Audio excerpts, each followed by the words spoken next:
story, hate crime questions. A pastor now charged in the murder of a transgender woman. Investigators not yet revealing the true motive behind the killing. The body of 36-year-old Kelly Stough was found early Friday morning in the area of East McNichols and Brush. Tonight, 46-year-old Albert Weathers is charged with her murder. Weathers is from Sterling Heights, works for the Great Lakes Water Authority, and investigators confirm he is a pastor at a church in Detroit. 7 Action News reporter Kimberly Craig is live in Detroit, where she spoke with the victim's mother, Kim. Yes, Heather, Jessica Williams-Stowe says her daughter Kelly had been bullied growing up, but she still held her head high and told younger people in the LGBTQ community to do the same. She was loved. She has aunts, her grandmother. She has a lot of people who love her. She was loved.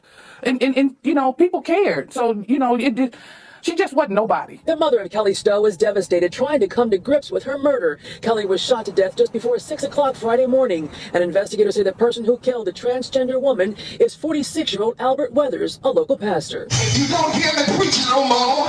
Pastor Weathers is now charged with open murder and the use of a firearm in the commission of a felony. At his home in Sterling Heights, a woman who answered the door would only say they have no comment. Kelly Stough was shot to death in the area of East McNichols and Brush in Detroit.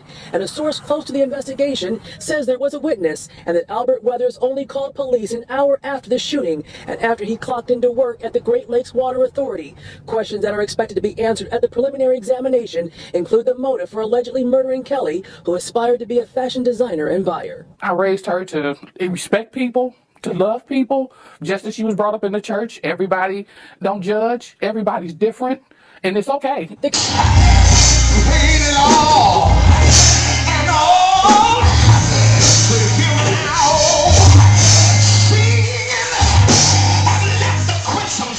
This is so heartbreaking for this victim, and I am truly sorry for what has happened to them. They did not deserve to be taken out in that manner by a preacher. But this is a very important message. All those of you who are believing people, a believer in God, and you have someone you go to as the go between you and God. Do you know anything about that person? Do you know anything at all about what they do in their private lives?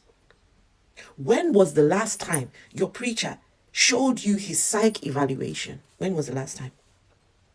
When was the last time your preacher told you he has gone to a psychiatrist? Some of you, your preachers, they are on the down low. They love boys. They mess with boys. But you don't know that. And a lot of you will stand and defend these men. You are ready to fight so hard. But you don't know what your pastor is getting up to. You have no idea. And this proves my point and our point, who have walked away from this religion, that this cannot be the one true religion. Because how is the God sitting there and watching evil happen by his own pastors? When your pastor feels that he has to take out another human because he's got his crooked ways. I wish people would just allow folks to be themselves.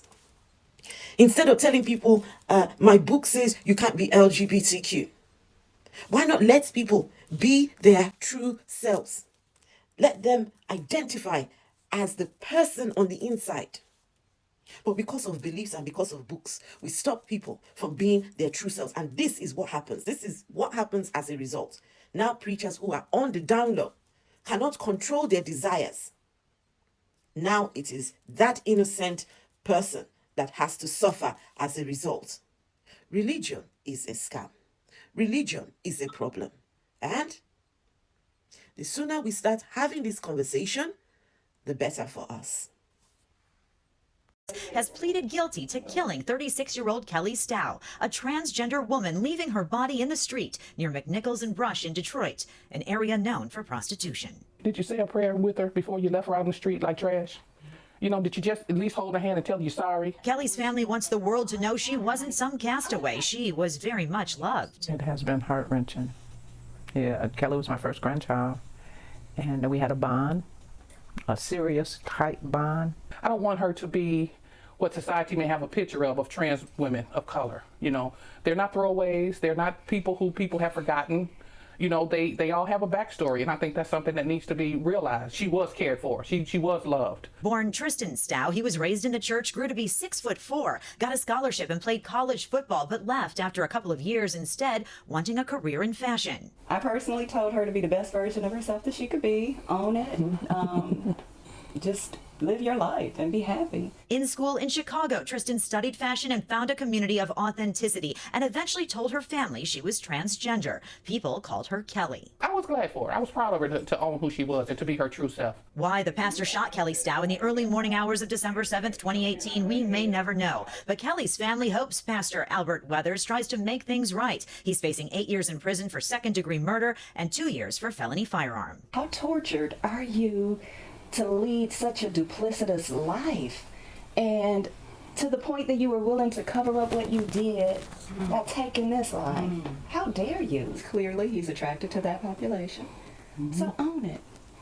Own it, and maybe change your life. Kelly's family grateful to the Wayne County prosecutor and Wayne County victim advocate for the transgender community, Julissa Abad, for sticking with the case.